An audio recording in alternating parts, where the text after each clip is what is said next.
बल्लेबाज थे वो पहले से आ जाएं, ओपनिंग बैट्समैन। कुछ आप लोगों को इन दोनों से पूछना हो, फिर एक एक सवाल लेंगे और फिर इनको रिबटल राउंड में टाइम मिलेगा 1-1 मिनट का। कुछ पूछना हो सिद्धार्थ यादव जी से या फिर सिद्धार्थ जी से सवाल है कि इन्होंने कहा कि हमारे कार्यकर्ताओं ने कैसे चुनाव में बंगाल की धरती को खून से सींचा है, फिर क्या किया आपने? फिर अगले चुनाव में आप उन्हें याद करते हैं और इस उनको कैसे भरोसा दिलाएंगे कि इस बार भी सींचना है? पहला। और दूसरा ये कि अभिजीत जी ने इस पे थोड़ी सी उसकी तरफ इशारा किया था कि ममता बनर्जी अब नीतीश कुमार की तरह है। जो आरोप अभी आप लगा रहे हैं ममता बनर्जी पे, वो आरोप विपक्ष ने नीतीश कुमार पे लगाए थे कि आपका 15 साल का कुशासन है, पर सबको यही याद रहता कि किससे छुटकारा दिलाया था इसने। और वही बात ममता बनर्जी, उसको कैसे काटेंगे आप? उसके लिए आपकी क्या योजना है? आप बोलते रह जाएं, पर ममता बनर्जी एक तरह से कहिए जनता एहसानमंद महसूस करती है।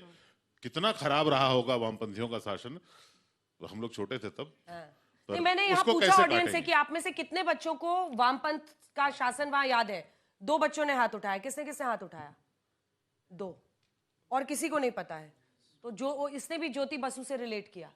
बट त्रिवेदी जी, एक और इशू है जो मुझे भी लगता है कि सक्सेसफुली ममता बनर्जी हर चुनाव को अंत आते आते बंगाली वर्सेस बाहरी में कन्वर्ट करने में कामयाब होती हैं।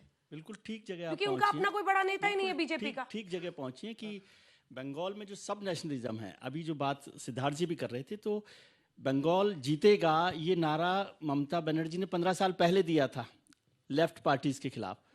उस नारे से भी आगे नहीं निकली है भारतीय जनता पार्टी, और भले ही बड़ा एक उनको वोट बैंक मिला है, सीट्स मिली हैं, लेकिन क्या बंगाल के लोग भारतीय जनता पार्टी को बंगाल की पार्टी मानते हैं, या उनका अपना कोई नेता है जिसको वो कह सके कि पश्चिम बंगाल का नेता है? तो इसलिए ममता बनर्जी का जो सब नेशनलिज्म है, बंगाली अस्मिता है, तो वो बंगाली अस्मिता का कोई उनके पास तोड़ है? ये एक महत्वपूर्ण सवाल हो सकता है। इमाम साहब, आपका कुछ कहना है? फिर एक एक सवाल मैं बच्चों से लूंगी। मेरा बस ये कहना था कि अभी रागी जी ने अभी जो बात गजवा हिंद को लेके करी है, मुझे से इत्तेफाक इसलिए नहीं है क्योंकि गजवा हिंद की बात अब नहीं है। पहली बात तो गजवा हिंद को समझने की ज़रूरत है, क्योंकि फिर वहाँ ये फिर इलेक्शन हिंदू और मुसलमान की तरफ ले जाना मुनासिब बात नहीं है। गजवा हिंद जो प्रॉफिट सल्लल्लाहु अलैहि वसल्लम के ज़माने में जो हो गई वो हो गई, उसके बाद ना तो गजवा हिंद होना है ना ये कॉन्सेप्ट है, तो इसको क्लियर करना चाहिए। अभी बात हम विकास की कर रहे हैं, यहाँ बात हम डेवलपमेंट की हो रही है। यहाँ हिंदू मुसलमान पे लेके आएंगे, फिर वापस डिवाइड होगा मामला। तो बेहतर रहेगा कि हम विकास की बात करें, डेवलपमेंट की बात करें, जो और लोगों ने भी की है। एक एक 2 सवाल आपको पूछना, आइए जल्दी आइए। मैम, मेरा प्रोफेसर जी से सवाल है कि इन्होंने कहा कि 2014 के बाद में ये घटनाएं हो रही है। क्या सर को याद है कि 1992 में जो घटना हुई है उस पर आप क्या बोलोगे सर? मुरादाबाद में जो घटनाएं है उस पर क्या बोलोगे? मुजफ्फर में जो दंगे हुए उस पर क्या बोलोगे? 1984 में जो दंगे हुए उस पर आप क्या बोलोगे सर? क्या आपकी जवानी उस टाइम नहीं थी?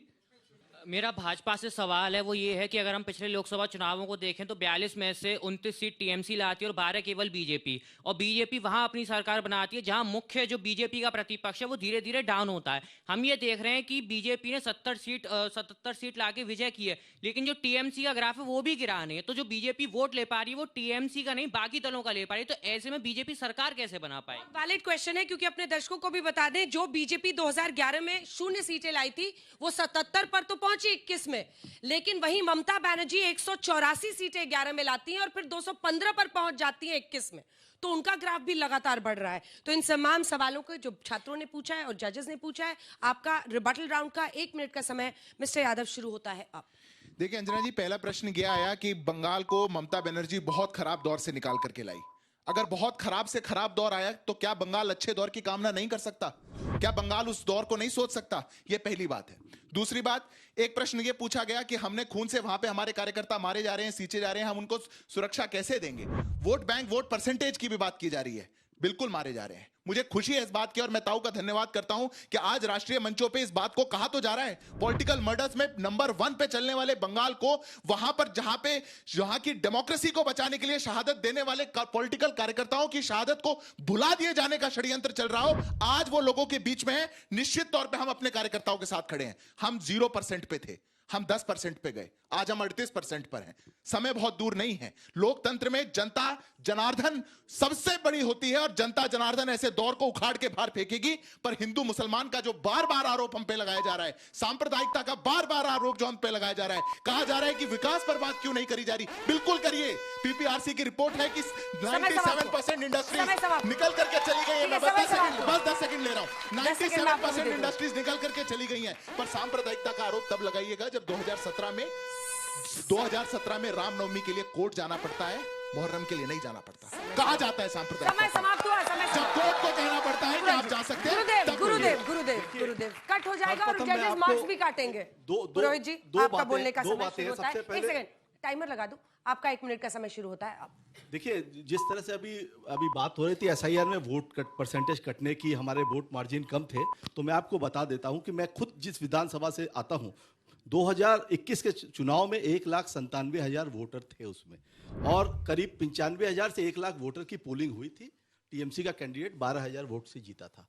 मगर आज जब ये एसआईआर का प्रणाली जब खत्म हुई है, उसके बाद में वहां पर वोट रह गए 1,30,000।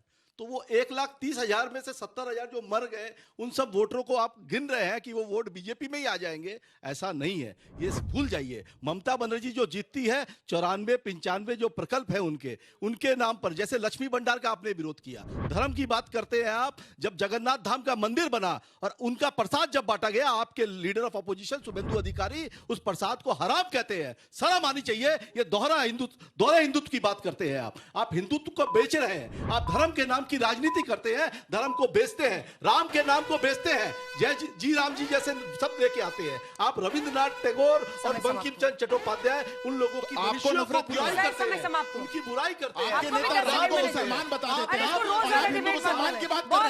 बहुत अच्छा पुरोहित जी, आपने भी दोनों ने रिबेटल राउंड में बहुत अच्छा बोला, जबरदस्त। आप दोनों अपनी जगह पर जा सकते हैं। मतलब आप लोग अपनी टीम के लिए भी ताली नहीं बजा रहे जोश के साथ।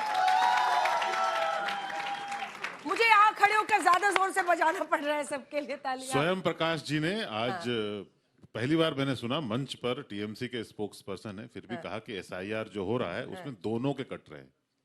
दोनों के कट रहे हैं बोला आपने? इन्होंने कहा कि वो बीजेपी। चलिए, अभिजीत अय्यर मित्र, अभय दुबे, तालियों के साथ दोनों को स्वागत कीजिए यहाँ पर। आइए जल्दी से 1-1 मिनट का रिबेटल राउंड। और अभिजीत जी के बारे में अभी तक टीम सिद्धार्थ यादव समझ नहीं पाई है कि वो हमारे साथ है या हमारे खिलाफ है। मैं बंगाली हूँ, सबके खिलाफ हूँ। चलिए अभिजीत जी, आपका इस विषय पर रिबेटल राउंड का 1 मिनट का समय शुरू होता है। आप देखिए, अभी तक क्या बोला गया है, ये सांप्रदायिकता है। सांप्रदायिक भाई, बंटवारा, बंगाल का बंटवारा किस इस पे हुआ था, किस आधार पे हुआ था कि हम मच्छी खाते हैं या हम सब्जी खाते हैं? शाकाहारियों और मच्छाहारियों के बीच में हुआ था क्या? वो भी बंटवारा रिलीजन के तौर पर ही हुआ था ना। फिर जो 1971 में जो कत्लेआम हुआ था, वो किसके इस पे हुआ था? जो मटन खाते हैं और मटन में हल्दी डालते हैं और जो मटन में मिर्च डालते हैं, उस पे हुआ था क्या? नहीं, इसी सांप्रदायिक तौर पर ही हुआ था ना। तो सब कुछ जो बंगाल में होता है वो सांप्रदायिक तौर पर ही होता है। इश्यू ये है कि अगर हर दिन आपको वही दाल चावल मिल रहा है, तो अगर एक पार्टी जीतना चाहता है, उसको बोलना चाहिए कि भाई मैं तेरे को पालक चावल दूंगा या दाल माखनी दूंगा। अगर आप वही बात फिर से करते रहेंगे तो आप कैसे जीत पाएंगे भाई? कोई, जैसे उन्होंने बोला ना, डिमिनिशिंग रिटर्न्स का लॉ चल रहा है। दूसरी है अच्छे दौर की जो कामना है, ये अच्छा दौर कौन दिखा रहा है? लास्ट बंकिम चंद्र चटर्जी का आप आनंद मठ पढ़ लीजिए, सॉरी, उसमें आप जो भी बोलेंगे, it is nothing to do with the British, it is about an uprising against the nawab of Bengal. तो वो क्या वो कम्युनल थे?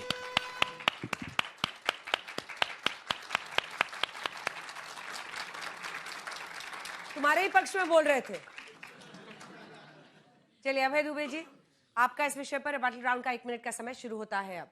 स्वादिष्ट व्यंजनों से निकलकर शाब्दिक व्यंजनों की तरफ आते हैं। बंगाल का उत्कृष्ट जो काल था वो कांग्रेस पार्टी का कार्यकाल माना जाता है बंगाल के लोगों के द्वारा। 1948 बीसी राय से लेकर सिद्धार्थ शंकर रे तक वो 30 वर्ष बंगाल के स्वर्णिम काल के गिने जाते हैं। मैं इसलिए कह रहा हूं कि हिंदुस्तान का सबसे बड़ा मैन्युफैक्चरिंग हब उस कार्यकाल के दौरान वेस्ट बंगाल था। हिंदुस्तान का सबसे बड़ा पोर्ट अगर कोई गिना जाता था आधुनिक पोर्ट, तो वो वेस्ट बंगाल का गिना जाता था। हिंदुस्तान में सबसे पहले अगर आईआईटी की स्थापना हुई 1951 में, तो आईआईटी खड़गपुर की स्थापना हुई। हिंदुस्तान का स्वर्णिम काल उस समय का इसलिए गिना जाता है कि वहां के कांग्रेस पार्टी के मुख्यमंत्री बीसी राय के नाम से WHO ने नेशनल हेल्थ डे की घोषणा की। वो इसलिए की क्योंकि स्वास्थ्य सेवाओं का आज जो मॉडल है वो बुनियादी रूप से वेस्ट बंगाल से निकला हुआ है। तो वेस्ट बंगाल बहुत उत्कृष्ट भूमि विकास की थी, मगर दुर्भाग्य से दोनों राजनीतिक दल, एक राजनीतिक दल औद्योगिक घरानों से और औद्योगिक विकास से प्रतिशोध लेता है, और एक राजनीतिक दल है जो वैमनस्य की आग में वेस्ट बंगाल को डालता है। लगातार भारतीय जनता पार्टी कह रही घुसपैठिए घुसपैठिए। 10 सेकंड सिर्फ मैं एक टाइम एक्सटेंशन चाहता हूं। भारतीय जनता पार्टी के कार्यकाल और कांग्रेस के कार्यकाल, घुसपैठिए को 2009 में 10,602 बाहर किया, 2010 में 6,290, 2011 में 6,761, 2012 में 6,553, 2013 में मतलब 35,000 घुसपैठिए बाहर किए, और इन्होंने 4,000 10 साल में। और राग लापते प्रधानमंत्री जी अरे आप चिंता कीजिए ना कि ममता बनर्जी कहां से निकली? कांग्रेस पार्टी से। बिल्कुल ठीक है।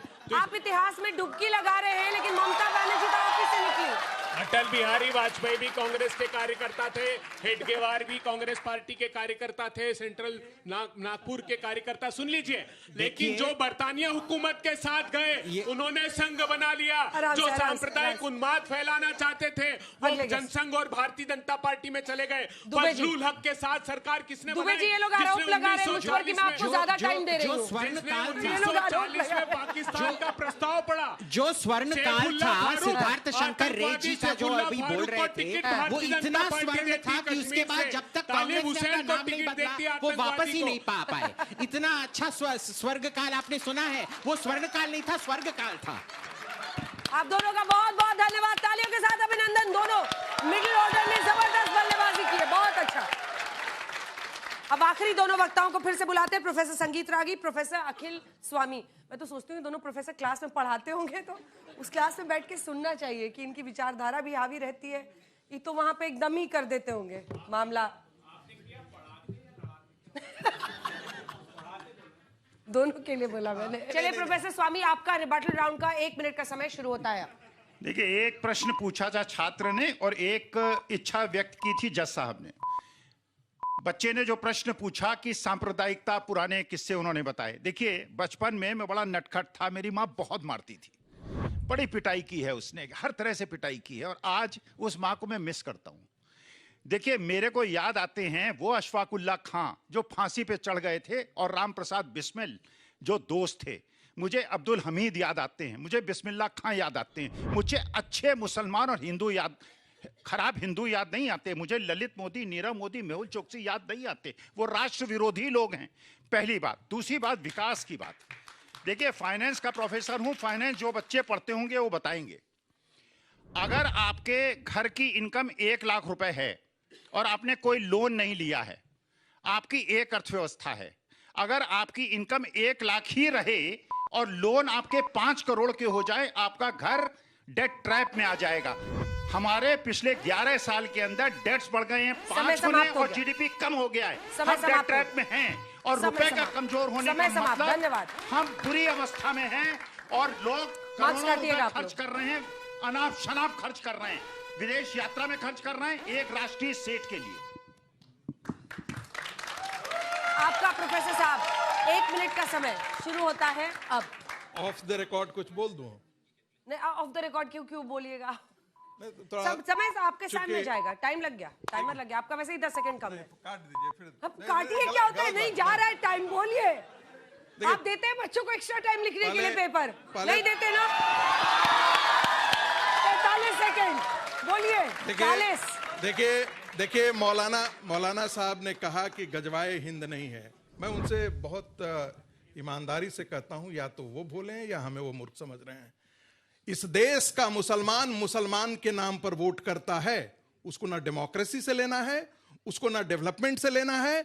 2024 का चुनाव वोट जिहाद किया गया था, और यदि आपको नहीं है तो आप पूरी पीढ़ी गूगल कर लीजिएगा। आप आंकड़े देखिएगा, जहां मुस्लिम 90% और 100% है, वहां भारतीय जनता पार्टी को 2 वोट मिला है, 3 वोट मिला है। नरेंद्र मोदी ने क्या बिगाड़ दिया था भाई? क्या उखाड़ लिया, खराब कर दिया था? सब चीज योजनाओं में तो सारी सुविधाएं दी थी, लेकिन मुसलमान के नाम पर वोट दिया समय था, समाप्त वोट हुआ, जिहाद समय किया था। समाप्त हुआ। बीजेपी तो दावा करती है कि मुस्लिम भी उनको वोट देते हैं। 5 से 7% बीजेपी तो दावा करती है कि उनको मुस्लिम वोट देता है। क्यों यादव जी? एक मिनट, बीजेपी यदि शुतुरमुर्ग की तरह यदि गर्दन दबोच ले यदि बालू की रेत में, तो मुझे कुछ नहीं कहना है। चलिए ठीक लेकिन मैं अच्छी तरीके से जानता हूं, वो मेरे पास डेटा है, पूरे देश का डेटा मेरे पास है। BJP then the BJP. Professor, मैं बीजेपी के लिए नहीं बोल रहा हूं, मैं हिंदू समाज और हिंदू राष्ट्र के बारे में बात कर रहा हूं। गुरुदेव, हो गया, बहुत धन्यवाद।